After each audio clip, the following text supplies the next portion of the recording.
Hey everybody, and welcome to another episode of Off the Shelf. Today we are on episode 3, and we got the games. You know the ones, they got the pixels with the characters. You press the buttons, sometimes it might go pew pew. We got the games, the best games. We got them. That's what we got. And the first game we got today is where's the gun? I'm supposed to have the gun con? Oh, we didn't get the gun? My sources are telling me that we did not get the gun con, and that I should just introduce the Elemental Gearbolt for the PlayStation. That is the first game we are going to be talking about today. And the second game is going to be some driving, some kart racing in your pocket on the go, and it is going to be Konami Krazy Racers. And with all that, let's just get right into it. Of the mid to late 90s crowd of light gun blasting arcade games, there are many revered classics deserving of praise, like Time Crisis, Virtua Cop, and Panzer Dragoon. But one should certainly save a spot near the top for Working Design's underrated on-rails epic, Elemental Gearbolt. Released on the PlayStation in 1998, Elemental Gearbolt is an all-out bullet storm of multimedia entertainment. Before you even plug the first enemy, you are treated to some wonderfully compressed hand-drawn animation that sets up the multifaceted story of the game. Shout out to Working Designs, who always went out of their way to give their games a lavish release, with foil covers, beautiful manuals, and best of all, 90s as hell full English voice acting. Can we get a quick sample of that, please? It's just Rebel Sugiku. That's no fun. Why are you so indecisive? Don't you think now is the time to attack the traitorous rebels of the Republic? Oh yeah, that's the stuff. Of course, the game itself is nothing to scoff at. Coming hot off the heels of the Panzer Dragoon series, Gearbolt delivers on some incredible light gun action, as you zip around the scenic high fantasy world, blasting anything and everything you can to rack up points. And those points aren't just for bragging rights. Well, at one point I guess they were, considering Working Designs had a contest for $10,000 going to the player who sent in the highest score, but that's not where I was going. The twist in Elemental Gearbolt is the ability to sacrifice points for more EXP, resulting in your guns making your enemies more deaderer, more fasterer. Of the 3 elements in your arsenal, the fire shot is your workhorse weapon, acting much like a high-impact shotgun. The other 2 do have the handy ability of short automatic bursts, which really shine when you need to make quick work of a barrage of enemy projectiles, but their overall lower damage make them a risky choice, especially since you only have a few hits before you're met with a game over screen. By the time you see the credits roll, you'll know these levels inside and out, as memorizing every enemy placement, tricky surprise shot, or stealthy fairy placement is necessary for survival, chiefly against the gargantuan bosses that stand between you and your much needed next level boost. Lastly, the game is truly pulled together by the grandiose orchestral soundtrack that soars from level to level, ratcheting up the tension and excitement. Upon my initial playthrough, I couldn't help but think that the music sounded like something John Williams would have whipped up for Star Wars, as some familiar music cues are sprinkled throughout these 6 stages' themes.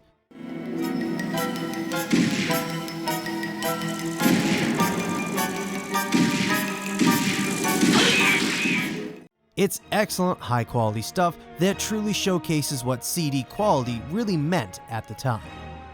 Elemental Gearbolt should be a no-brainer, must-play game for any and all light gun sharpshooters.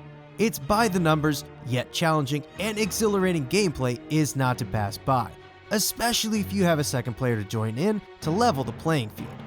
Of course, in the age of digital TVs, this one may be hard to recommend unless you have a tube TV sitting around. However, for this review, I played via emulation with a mouse and had just as much fun. So if emulation is cool in your books, then I suggest going this route to save yourself some money, especially since the game is only compatible with the Namco Gun Con. But if you do want a copy, look to the import scene for a much cheaper option and spend your extra cash on that Gun Con. Or if you're feeling fancy, grab this suitcase special edition of Elemental Gearbolt for extra nerd points.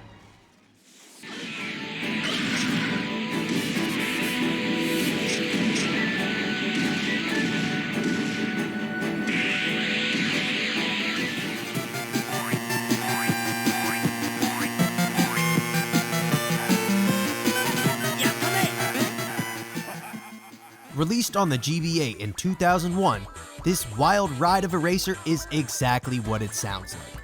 It's Konami throwing their hat in the kart racer ring in an attempt to stand up to Mario Kart Super Circuit. So, how does it fare? From the click of the on button, you'll be bombarded with the earworm title theme as a cheapified cast of Konami characters are egged on to compete in a Grand Prix race for the prize.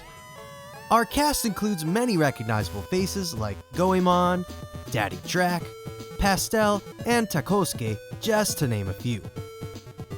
Overall, you have a good selection of characters to choose from, and in the tradition of these games, everyone's controls and speeds vary slightly. I'm definitely partial to Pastel and Goemon with their superior handling, but that's just my preferred style. As the green light is lit and the racers hit the gas, you'll find a very competent kart racer sitting in your hands. The raceways all live up to expectations with snug turns, wide brakes, and plenty of obstacles to avoid.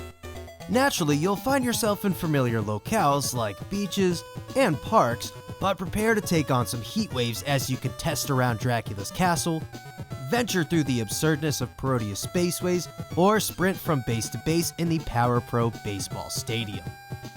It all demonstrates a sense of Konami pride as you make haste through these decorative and fun levels. Of course, there are weapons, most of which are copy and pasted from Mario Kart, right down to the identical lightning attack. Rockets act as shells, and you'll even get an invincibility sphere. The one notable twist are the different colored bells found on the tracks. Red bells contain offensive attacks, while blue shells contain speed boosts. So if you're lagging behind the pack, you can easily decide between violence or speed to solve your problem. The biggest idiosyncrasy that Konami Krazy Racers has to offer is the test system. Merely winning a cup is not enough to proceed in Konami World. No. You've got to prove your worth by passing multiple tests to finish the game. Those challenges vary from getting first in a mock race, winning a 1v1 race, and the hardest of them all, beating a time attack score. Seriously, they will push you to really shave microseconds off of a lap to meet those time attack scores. While this diversion is a neat distraction, I much prefer the standard progression of winning cups to keep the game moving. And I really wish Konami could have relegated these challenges to their own category as an added playstyle. The OST is mainly comprised of GBA remixes of classic Konami tunes, so you definitely can't go wrong. The few original pieces, or maybe they're just songs I don't recognize from other games, are equally as good. The only drawback being the poor sound quality thanks to the GBA sound compression. They also sound like they were composed in 8-bit rather than 16-bit, which isn't a bad thing, but is slightly jarring. Regardless, the OST properly pushes the game along in a great direction. If you're in need of some on-the-go Mode 7 racing, then you can't go wrong with Konami's Krazy Racers. It's exactly what you expect, with crisp controls, arcadey gameplay, and a plethora of Konami eye candy thrown in for good measure. The only drawback, and one which I honestly didn't expect at all while writing this, is the absurd price tag. Just looking around eBay, the game varies from $30 to $40 cart only, which is insane, especially considering I bought my copy locally for only about $12 last year. Here's hoping the price goes down, it gets put on the Switch, or receives a non-cell phone remake here in the near future, as this is definitely one worth playing. Well, that has been another episode of Off the Shelf. 2 more games down, 2 more to go for the next one. Let me know down below some games you'd like to see me cover in future episodes, or tell me this video sucks and you hate it. I should stop talking about video games because you're wrong. I don't know where I'm going with this outro. Deuces. I got nothing. Hey, thanks for watching. If you like this episode, consider checking out these other videos right here, or even subscribing. Also, if you'd like to throw me a couple of bucks, you can support the show on Patreon.